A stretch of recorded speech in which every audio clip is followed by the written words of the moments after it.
You're not broke because you don't earn enough. You're broke because of 7 habits your brain runs on autopilot every single day. And the strangest part? Wealthy people run the opposite habits just as automatically. Not because they're smarter, not because they got lucky, because at some point their brain got wired differently around money. This video breaks down what those 7 habits actually are, where they come from, and how the gap between them explains almost everything about why some people build wealth and most people don't. Habit 1. Broke thinking spends first and saves what's left. Wealthy thinking saves first and spends what's left. This sounds obvious, but almost nobody actually does it. Behavioral economist Shlomo Benartzi spent years studying why people fail to save, and what he found was simple. Humans are wired to consume what's available. If the money is in your account, your brain treats it as available. It gets spent. The wealthy don't rely on willpower to save. They make the money unavailable before it ever touches their spending account. Automatic transfers, retirement contributions pulled before the paycheck lands, investment accounts that require friction to access. They don't save more because they have more discipline. They save more because they designed the system, so discipline isn't required. Habit 2. Broke thinking avoids looking at the numbers. Wealthy thinking checks the numbers even when it's uncomfortable. There's a psychological concept called financial avoidance, documented by researchers at the University of Cambridge. When money feels painful or shameful, the brain protects itself by simply not looking. You stop opening bank statements. You pay bills without checking the balance first. You avoid doing the math because doing the math makes the anxiety real. The problem is that avoidance doesn't change the numbers. It just removes your ability to respond to them. Wealthy people treat financial discomfort as information, not as a reason to look away. Habit 3. Broke thinking buys things to feel wealthy. Wealthy thinking builds things that generate wealth. Thorstein Veblen coined the term conspicuous consumption in 1899 to describe this exact pattern. Humans signal status through visible spending. The car, the watch, the brand, the apartment. These purchases feel like progress because they look like wealth from the outside. But they drain the very resources that could actually build it. The research on millionaires, most famously documented in The Millionaire Next Door by Thomas Stanley, consistently shows the same thing. Most genuinely wealthy people live well below what they could afford to spend. They drive average cars. They live in average neighborhoods. They don't look rich because they're too busy building wealth to perform it. Habit 4. Broke thinking sees debt as normal. Wealthy thinking sees debt as a tool with a very specific use case. Consumer debt, credit cards, buy now pay later, financing a couch is almost never a tool.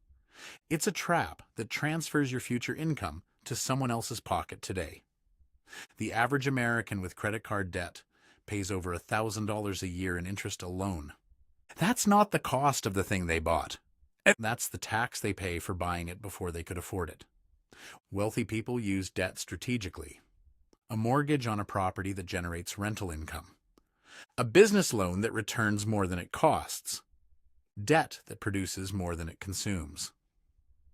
Consumer debt does the opposite, and most people treat it as completely routine. Habit 5. Broke thinking trades time for money and stops there. Wealthy thinking trades time for money and then builds things that make money without time. This is the hardest shift because it requires thinking in a way your school never taught you. Robert Kiyosaki simplified it as assets versus liabilities. But the psychology behind it is more interesting than the accounting. Most people earn income in one way. They show up, they work, they get paid. They stop getting paid the moment they stop showing up. Their entire financial life depends on their continued physical presence. Wealthy people, at some point, build or acquire something that earns while they're asleep. A business system, an investment portfolio, intellectual property, rental income. The gap isn't the income level. The gap is whether the money requires your time to keep arriving. Habit 6. Broke thinking learns from expensive mistakes. Wealthy thinking invests in learning before the mistake. This one is counterintuitive because it sounds like broke people are the ones taking risks. But expensive trial and error is actually the most costly way to learn. Warren Buffett has said repeatedly that he considers books and mentors the cheapest investments he ever made. The cost of a book that saves you from a bad investment is almost nothing compared to the investment itself. Broke thinking treats education as a cost. Wealthy thinking treats it as the cheapest insurance available. Habit 7. Broke thinking focuses on what things cost. Wealthy thinking focuses on what things return. A broke mindset asks, "Can I afford this?" A wealthy mindset asks, "What does this produce?" These are completely different questions, and they lead to completely different decisions. Buying a cheaper tool that breaks in 6 months costs more than a better tool that lasts 10 years. Skipping a course that would double your income to save a few $100s costs more than the course.